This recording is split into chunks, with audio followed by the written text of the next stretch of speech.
unless you're into like cosplay with Bluey and Blue.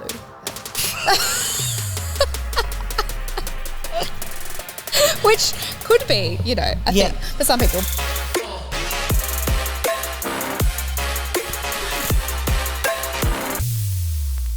Sindra, welcome back to After Dark. Always such a pleasure to have you here. Thank you. I'm so excited about today. Yeah, and looking very bronzed from your extended stay in Thailand and Bali. And I have to say that, you know, for those of you who have been listening for a little while, you will know that my envy has been right up here.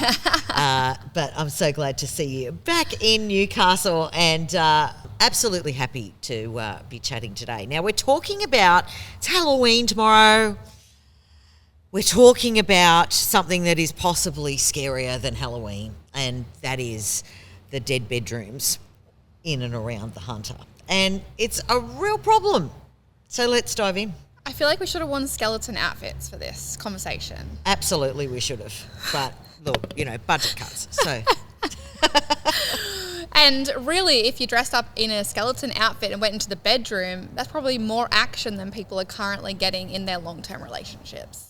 Wow. Okay, so let's start with the definition of what a dead bedroom is. This is actually a term one of my clients gave to me, and I love it, so I'm running with it. Yeah. She said that, you know, she had a dead bedroom situation, been in a long-term relationship for a while, and just hit that wall where the only thing that you use the bedroom for is to sleep. And then probably sleep in your daggiest pajamas as well, with holes in them and the baggy undies that probably need to be thrown out. Yeah, I'm getting the vibe. And I guess that then you've also got on top of that maybe a TV in there, some chocolate, so you're sitting like a sloth and in your your phones, bedroom. And some the scrolling. phones. Yeah, I can see how this is an issue. Okay, so that's not very conducive to some, you know, gorgeous, sexy time, really, is it? No, and it's not only that, it's just that people are leaving intimacy to that time, and I know we've spoken about this before, to that bedtime, when all you want to do is switch off and get into bed. Yes. And then leaving the intimacy to that time. So that's the only time they're ever thinking about intimacy, and then it's like too little, too late. Understand. Yeah, 100%.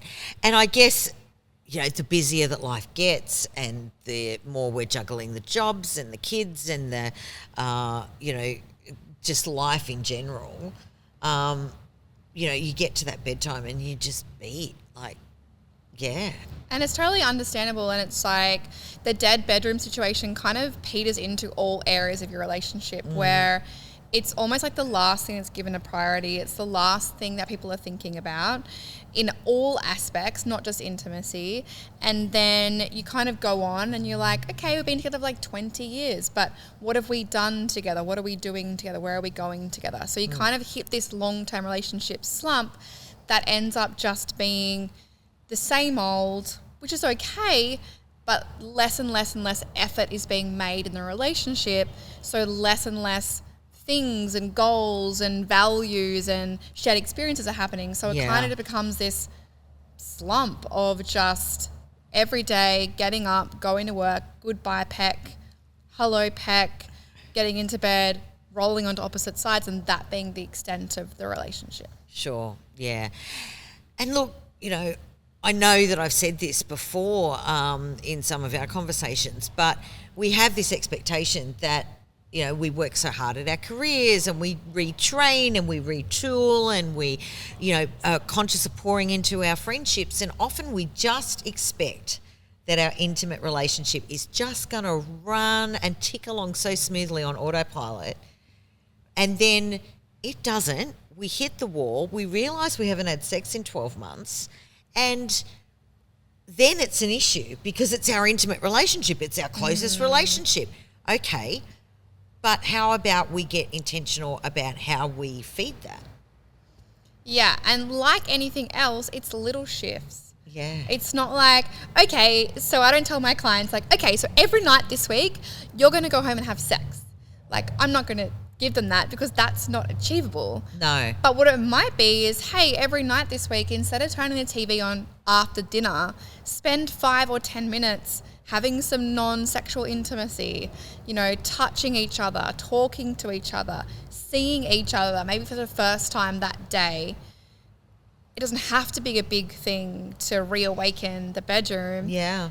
However, there just has to be that intention in place, that there's those little moments. One of my clients called them micro moments. Yes. Little micro moments with your partner where you're like actually connecting, and it's, you know, intentional, and it's present, and it's slow, and it doesn't have to lead to sex, but it can, and it might, and it'll probably lead to more sex than these people are currently having.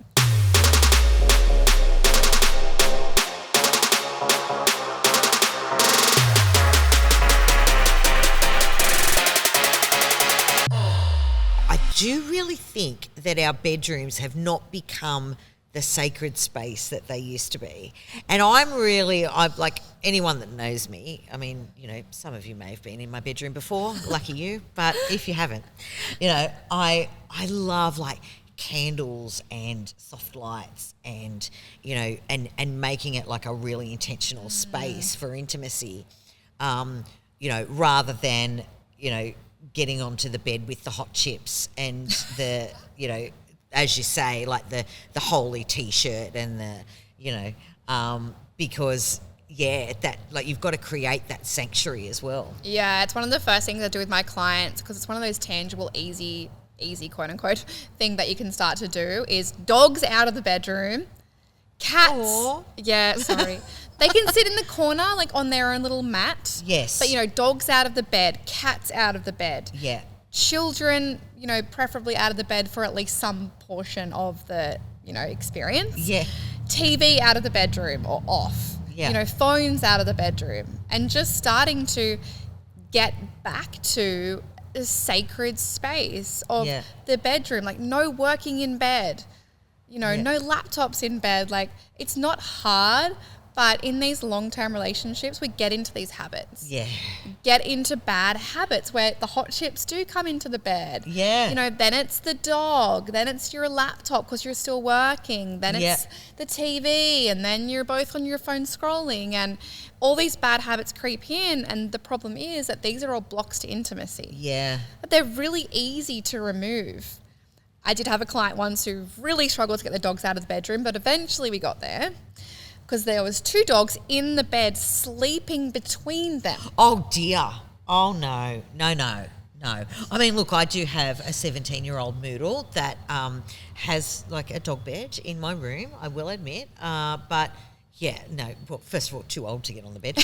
But, like, no, that would be a turn-off. And then you're wondering why you don't have intimacy. Well, you can't actually reach your partner. No. Because the dogs are there, so... No, that's creepy. And then imagine being like, sorry, sweetie, like, just going to have to move over because we want to have sex.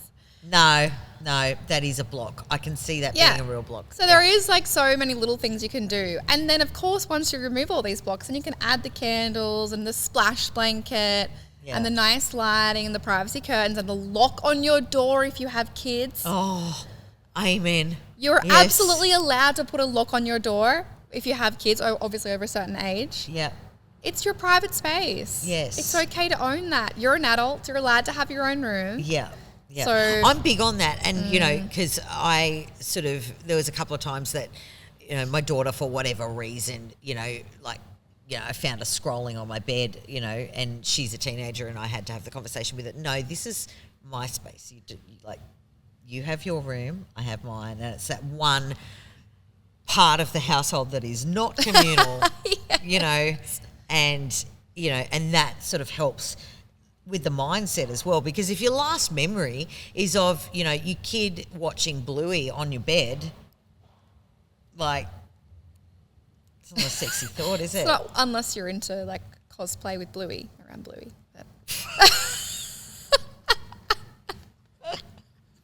Which could be, you know, I think for some people, but most people. Do you want to be Bandit? I'll be Bluey, you be Bandit. I don't know the characters, but It's a whole thing. If you know, you know. Yeah, exactly.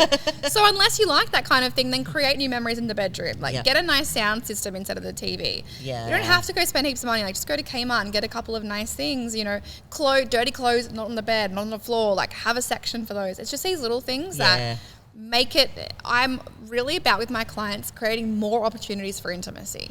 Yeah. You know, so create more opportunities for intimacy by creating the bedroom as the bedroom. Yeah. You know, we have sex in there, we have yummy conversations, we have cuddles, we have sleep, and that's kind of like your wind down. Yeah. That's all that's happening in there. There's no work, there's no food, there's no animals. It's not a farm.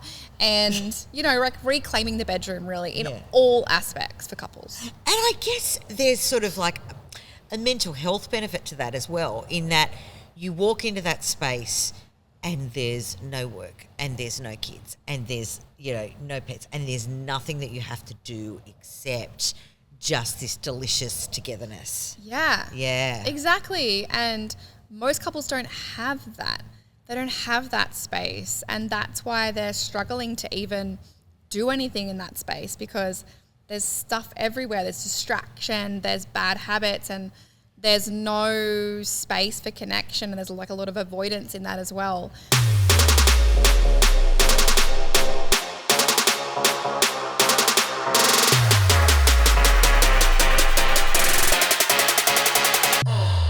I had a couple say to me one time they didn't have time for any intimacy. And I was like, cool, like what's your bedtime routine? And they're like, okay, so it's like 3 hours of TV. Oh. And I was like, wow, okay, so we're going to just reduce that down a little bit, and that's okay. Like we get into bad habits, but it's being able to look at that and go, okay, that's a really big opportunity for us to connect. We say we don't have enough time. We say we don't have time for dates. We don't have time for intimacy dates. But look at how much time you're spending on your phone. For one, scary stuff when you check your screen time. It's scary. I hate Sunday nights because that's when you get your screen time report, and inevitably there will be some regret there. Yeah. But it's like just even like 5 or 10 minutes. 5 or 10 minutes less TV, 5 or 10 minutes less on your phone. Yeah.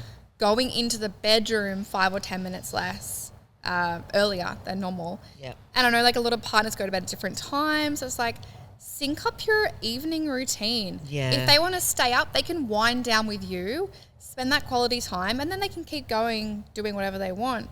However, I hear people are still doing housework at 10, 11, p.m. at night.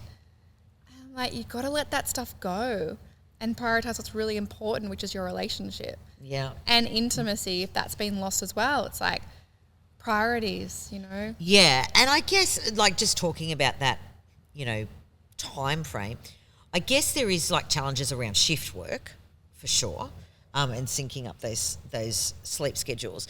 But if you have a partner that say gets up at 5 o'clock in the morning because they're sort of in the trade industry or whatever, there's nothing to sort of stop you going, okay, well, I'm going to get up with them and I'll smash out the housework then after they go to work before the kids get up, and then you both go to bed at the same time, which is earlier than you used to, but the schedules are kind of synced up more, so it's a little bit of give and take there. Yeah, it's like sitting down and finding what works for you and your partner. Like if my partner did shift work, then maybe we have a day on the weekend where it's just all about us, and we haven't seen each other much during the week, but on that weekend day, it's like sacred, you know, quality time. It's not meal prepping. It's not grocery shopping. It's not house cleaning. It's actually doing stuff together to nurture your relationship. Yeah. And it's finding what works in that. And even I have worked with a couple of shifts, worker couples. And I'm like, that's cool. Like, I know that must be hard. However, there's 5 minutes that you can spend when they come home late at night or first thing early in the morning and just connect. Like, even just cuddle, you know, hold hands. Like look at each other. Look at each other, you know, leave a nice note, like bring them a coffee, you know, with a nice little note scribbled on the cup. Yep. Write them a text message on their shift. You don't have to be physically there in person to create this like awake bedroom situation. You know, you don't have to have rose petals spread from, you know, door to wall to bring it back alive. However, it's, I guess, generally it's just making more of an effort. Yeah, absolutely valid, Sindra. And we hope that you all got a little bit out of that. I mean, I certainly did. I think there's all these little adjustments, and I think that's important because when we realise that there's a problem, and it can be anything, it can be, you know, like we see it every new year, we see that the Nicorette is sold out in every shop because everyone goes, I'm going to quit smoking cold turkey. Or, you know, the gyms are full because everyone's like, I'm going to work out 6 days a week. The brain can't actually handle that change, so it's going to slip. That's why the gyms are empty by February. You know, so these tiny little adjustments over time are actually what's going to make the difference. Finding that 5 minutes, you know, taking Rover out of the bedroom, lighting a candle. There's small little tweaks that we can make to get that juicy connection happening again. Yeah, exactly. And I'm all about the small actionables. So hopefully everyone got something out of this and they can like write some little notes to share with their partner and actually take this from, you know, here into your own house. Because that's what I would love everyone to do is just like start to implement like little things, like surprise your partner with a coffee in the morning. Yeah. You know, like surprise them with picking up your clothes off the floor, for example. Yeah. Like just these little things that really do add up. Yes, of course, we all love to be surprised with a new Honeybird at lingerie range. However, that was a hint. Yeah. Just in case you didn't get that. However, it's just those little things that really count, and they're the things that add up and make a massive difference for couples and are easy to do. You don't need a lot of money. You don't need a lot of time. It's just the effort and the intention. Love that. Sindra, thanks so much for joining us once again on After Dark. Thank you.